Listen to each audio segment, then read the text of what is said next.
कि फौजियों की चीखो खुशी सुनाई दी। ये सुनकर वो हैरान रह गया और गुफा से बाहर आया। जब उसने नील की तरफ देखा तो देखा कि सारा नील दरिया पानी से भर गया है। ये मंजर देखकर वो बेहद खुश हुआ। बेपरवाह होकर उसने बुजुर्ग से कहा, अच्छा अब बताइए आपकी शिकायत क्या है। फिर वो बुजुर्ग बोला, फर्ज करें एक गुलाम बिल्कुल नाफरमान है, वो अपने मालिक की बात नहीं सुनता, हालांकि उसका मालिक उसके साथ अच्छा सुलूक करता है, उसे खाना और लिबास देता है, फिर भी वो गुलाम कभी शुक्रगुजार नहीं होता। तो ऐसे गुलाम के साथ कैसा सुलूक होना चाहिए। फिर बुजुर्ग ने कहा, क्या तुम ये बात कागज पर लिखकर दे सकोगे। फिरौन बोला, बिल्कुल, क्यों नहीं। उस गुलाम को पानी में डूब कर मारना चाहिए। उसके बाद उसने ये बात कागज पर लिखकर बुजुर्ग के हाथ में दे दी और बुजुर्ग वहां से रुखसत हो गया। वो बुजुर्ग दरअसल अल्लाह का फरिश्ता था। फिर फिरौन अपनी फौजियों समेत वापस शाही दरबार की तरफ लौट आया। ये खबर फैलने में देर न लगी। मिस्र के हर कोशे में सरगोशी शुरू हो गई। लोग एक दूसरे से कहने लगे, हमारा बादशाह, हमारा खुदा फिरौन ने अपनी कुदरत से नील में दोबारा पानी बहा दिया है। लोग एक एक करके दरबार में आने लगे।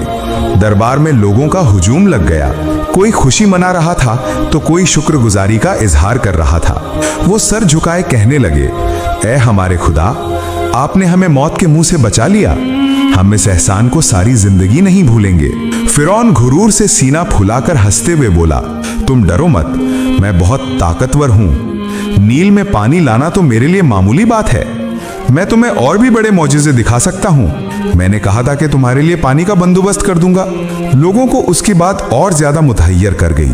उन्होंने फिरौन को खुदा कहते हुए बुलंद आवाज में पुकारना शुरू कर दिया। इज्जत और एहतराम के साथ दरबार में उसकी बहुत तारीफ होने लगी और फिरौन पिछली सारी बातें भूल गया। वो भूल गया कि असल ताकत किसके पास है। भूल गया कि इसी एक अल्लाह की रहमत के बगैर वो एक कतरा भी पानी नहीं ला सकता था, बल्कि वो अपने घुरूर में मजीद डूब गया।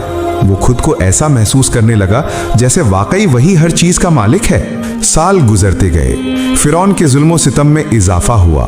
रियासती इंतजाम में वो पहले से भी ज्यादा सख्त हो गया। उसके दिल में घुरूर पहाड़ जैसा बुलंद हो गया। वक्त बहता रहा। 1 साल, नहीं 2 साल, नहीं 3 साल, मिस्र के आसमान पर एक कतरा भी बारिश न हुई। जमीन टूट फूट हो गई, फसलें खराब हो गईं, मवेशी मर गए और लोग दिन ब दिन दर्द और कर्ब में मुब्तला होते गए। मिस्र में मुसलसल 3 साल बारिश न होने की वजह से कहत आ गया।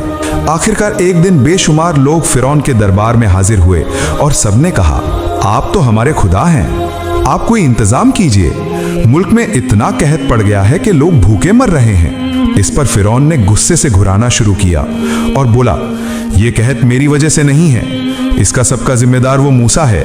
उसकी साजिशों और बदकारियों हैं जिनकी वजह से मिस्र इस हाल में पहुंचा है। ये सब मूसा की वजह से है। तुम लोग जाओ, देखो वो अपने खुदा से कहें तुम्हारे लिए क्या कर सकता है।